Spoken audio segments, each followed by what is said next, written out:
the character can do. He's got insane setups. Very, like, an actual, like, big brain stuff that the character can create. As well as amazing bread and butter combos.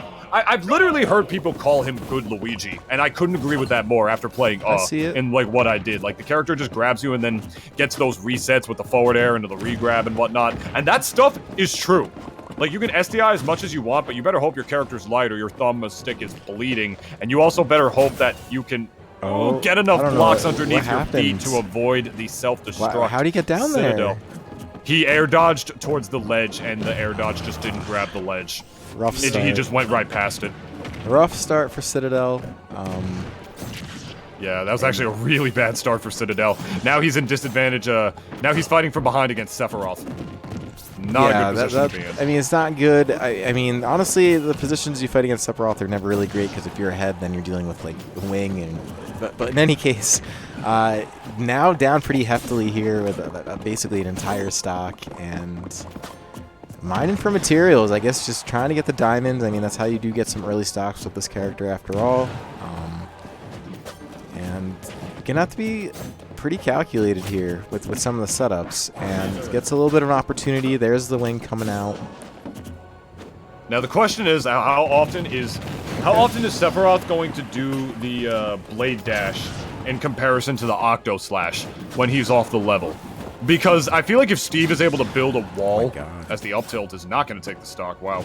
I feel like if Steve is able to build a wall to like stop recoveries like linear one, not even linear ones, but just straightforward ones like Sephiroth can be like succumb to, that can really be really bad for Sephiroth, but I don't know if the blade dash goes through the blocks depending on how strong or weak the blocks are, and I definitely don't know if the Octo Slash does. I don't know if Sephiroth just like rides up against the wall when that happens, or if he bursts right through it depending on how strong the material is of the blocks that Enderman will make them out of. So I'm curious to see what happens in this matchup because of that, because I will safely say I'm not sure what will happen in that interaction. I imagine that Sephiroth will break through depending on the material, I think so too. We'll see. But yeah, I mean, I'm honestly not certain. I'm see interactions in this game all the time that always confuse me, or I just didn't know were a thing. And then Steve especially has plenty of those, which could definitely be matchup dependent. But here we go.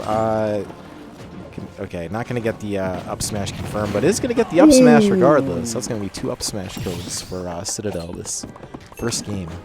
That was a beautiful catch with the up smash right there, saying I know exactly where you're going to jump. Going for it again, though, even though the situation was completely different, and put himself off stage against Sephiroth. Little ill-advised looking, but throwing out a minecart to secure his way back. That is a command grab. That is a hitbox that turns into a command grab, so you can't even shield it on the way back. That's why that move is considered as horse and as cheese as it is, if we're being honest. But Sephiroth doing a pretty good job, and JayC right here holding down the stage control, and ooh, going for the solid read on the up smash right there and landing it, but not getting the strong hitbox enough to kill. Neutrals reset this time around, though. Who's committing? Sephiroth's the one who's up. Okay, just narrowly surviving. And it's now super dead now. And look at that sick shield break animation. Expressionless, doesn't even change. Hops up and down like a damn Lego block. Such funny animations from the Minecraft characters, and Sephiroth going to take that first game and walk away from the Minecraft village he just burned down without even looking behind. Yeah, man. Let's take a look at this play again. Oh, beautiful catch right there on the roll-in. He recognized that Citadel just wanted to get out of the corner after getting hit by that. Yeah. And just, you know, as a result, gets wound up getting caught in shield for the shield breaker, and in the down smash, I feel like he just didn't need to buffer a defensive option there. He was far enough away from Sephiroth that he probably just could have just jumped in place or something to just bait out an option from Sephiroth instead, or a hitbox, and recharge his shield a little bit. But JayC putting out the fear of God in Citadel right there, making him press a button when he frankly didn't have to. Going up a game for it, too. Yeah, and you know what I will say, to Citadel's credit, that was a game that started off in an SD, so really kind of brought things back around, all things considered, despite losing the game. But we'll see if that makes a difference here. If ever there's a time for it to, now would be it. But it's off to a little bit of an early lead at Citadel, so who knows? Maybe we could be looking at another Game 3. We could, with the way things are going, taking it right back to the same stage, saying it's got nothing to do with the stage. I can definitely beat you on here. Just SD'd, unfortunately, in the beginning, readjust my game plan, whatever. And he's already doing a lot better, especially in terms of percent. So Minecart almost doing it for Sephiroth right there. One of these games, actually, one of this game's lighter characters, if I'm sure you all remember. Ooh, what a beautiful swivel right there on the up B on the way back in with the wings. Just narrowly going under the, whatchamacallit, the Mega Flare right there. Oh, yeah. So, gonna survive that down smash. That down smash could be deceptive at times in terms of when it throws you or not. But that back air, not so much. That was gonna be Pickaxe getting it done for the Enderman. Yeah, sometimes that's all he needs, you know, build his resources and then just keep them all on par and on bay for the end of the day. Now he's got the diamond sword, so you know he's going to be able to tack on even more damage against the Sephiroth right there. Beautiful stuff. Excuse me. Beautiful stuff with the initial DI out of that down throw, as the back air is going to take the stock. That could have been really bad for him because he could have comboed that down throw into a forward air spike beautifully, get Sephiroth off the level. Like right there, you see the stuff he was going for. But the percentage was a little too low, and Sephiroth looking like he was light enough to be able to get out of that combo. Very smart stuff. Yeah, so let's see what, and again, this actually doesn't look that different from the first game, minus the SD. I mean, this was sort of, Citadel has been kind of controlling the pace, despite going down game 1, and those up smashes just getting so much mileage out of those. That's like literally 3 out of the past 4 stocks or so, or I'm sorry. Oh my god. Okay, I thought we were going to see something fast there, okay. Did he up smash Sephiroth out of his down tilt? I actually did. If he did, I did not see it. That's what it looked like. I mean, that move does scoop in front of Enderman, so it wouldn't have surprised me if it did. But still, just interesting to see one of Sephiroth's better tools in approaching right there, just utilized for something like that. I mean, when it scoops in front of you, there you go. And now, ooh, catching JayC. Just this with a very, very committal option in the Octo Slash on stage this time around. Definitely going to be an easy win for Citadel towards the end of that right there if you're getting Sephiroth to commit to options like that in the neutral against the damn Steve. Yikes, I don't know. Yeah, and you did get the confirmation of it did in fact scoop underneath, so there you have confirmation. Yeah, I told you, because I mean that move does scoop in front of Steve a little bit, as you all know. Thank you for the chat confirmation. You guys are valued members of our stream. Dude, it's true. I rely on chat a lot of times. Like, you know, I'm far from a professional commentator here. I just kind of do it. So a lot of times when I just don't know things in chat, they help me out, dude. And even when I do know things, they let me know even more. So they let me know even harder. Tell me harder, chat. Tell me harder. The set play from Sephiroth is a very interesting choice as a character coming into a matchup like this. I totally understand the Sephiroth pick against the Cloud personally. Cloud, I feel like, is way more susceptible to getting gimped in a matchup like this. Way more susceptible, not just because the recovery doesn't go as far, but the fact that it doesn't snap the ledge more than anything else. Building a wall against Cloud, that sounds free, if I'm being completely honest, with those blocks off of the level.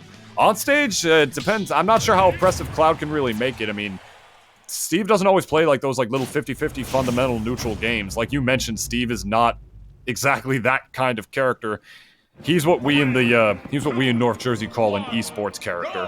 The esports, of course, paraphrasing right there for you. So Cloud having to play those games with Steve, I can imagine that being a little bit scary if if he's not able to get the oppression session on right. Sephiroth not only has more range, but he's that sort of set play character that plays a little slightly more elongated neutral as well. That sort of matches the flow of a character like Steve. So I don't think Cloud probably does too bad against Steve, but I think this is a much safer pick. Yeah, I definitely agree with you. That was kind of the original reason I thought that, you know, I don't know. I feel like playing sometimes as Cloud is scary in general. Sephiroth just really offers so much, just being the character that he is. But that being said, Citadel handling it just fine and does have himself in a bit of a lead here. And honestly, I won't be surprised if up smash is going to be the kill again. That has been literally the MVP for Citadel. Yep, there it is. There you go. Wow. Told you. That's literally been like every stock. Tell me harder, Chris. Yeah, beautiful stuff. And being the Battlefield is a pick right here. You know, if Steve ever does wind up in the air caught on those platforms, the pressure from Sephiroth can be immense. The way that move like up tilt scoops and how big up smash is and up air is to just cover those platforms literally entirely. Not even like, you know, like just certain parts of the ground on those platforms. They literally cover the entire thing. So Sephiroth's ever able to actually get him in the air. He can cover those immaculately, as the beautiful timing from Citadel on the ledge will enable him to get around the Giga Flare this time around. Still working hard, though. Yeah, watching JayC really struggle to kill Citadel, and just as I say, it finally gets it, but a lot of unfortunate sort of just barely didn't kill. And then just like that, now you have JayC with a, I don't want to say hefty 71%, but it's a little hefty when you know you're playing against an Enderman at 19. But we'll see if things could turn around here. I mean, Sephiroth does have plenty of game-breaking mechanics to get back on top here, and JayC doing a nice job doing exactly that. But Diamond tools are on the mend, and you know what those things do. They definitely hit. So who knows, man. Yep, and Sephiroth is deceptively light, as you all know, so being at this percent is already a very scary thing in and of itself, but now you see him just, like, spacing these aerials, like, away from... That was really good by Citadel. You saw JayC just, like, spacing those aerials from a far-off distance, just trying to be as non-committal as possible. Then after the third, you know, after the third whipped aerial in a row from JayC, or third, like, on-shield aerial, you saw him just like, alright, I got my iron out here, I'm gonna use the minecart to just burst my way in, because I know you committed, so on reaction, your best option is gonna be to shield with the spot dodge, which the minecart command grab will probably cover at the end of the day. So good on him for picking and choosing his options. I want to say carefully there, but there's pretty much no bad, like, situations to utilize, you know, Steve's minecart. That move is just amazing. Yeah, it's pretty much good in every situation you could imagine. If it's not hitting you, it's grabbing you and whatever. And if it's grabbing you, you're getting confirmed potentially. Yup. Just like that. Again, some situations you just get stuck on at the end of the minecart. You got to be careful. I mean, with the way that JayC is just playing this neutral, swinging in, finally committing though with the dash attack to get the stock. He's got Wing on deck, and he will have it for what is definitely the remainder of this set, seemingly. The question is how he's going to be able to use it, because it's funny in the situations that, you know, Sephiroth can be so oppressive off of the level with that Wing. I feel like Steve doesn't care as much because he'll have that minecart on deck, but JayC committing right there with the up B onto the platform, and Citadel not punishing him for the lag, but the lingering hitbox of the down smash still keeping it out, so he's able to retain the neutral, or regain stage control once again. Oh my god, that hit stun. The clash of the swords. Oh my god, this set is so much closer than I thought it was going to wind up being, and then parrying the nairs on the way in. Oh my god. Yeah, I'm so flustered right now, Chris. I know, man. What would have almost been a 2-0 earlier, despite an SD, now turns into a game 3 really close set. That was, you know, in the way that I wasn't actually expecting it to see. Citadel's actually been having a really good day with Steve, and I think winning some sets 2-0s, and honestly, despite, you know, I said in game 1, it started off with an SD. That game probably would have been won otherwise, but here we are. Tables getting turned by JayC. Good job hanging in there.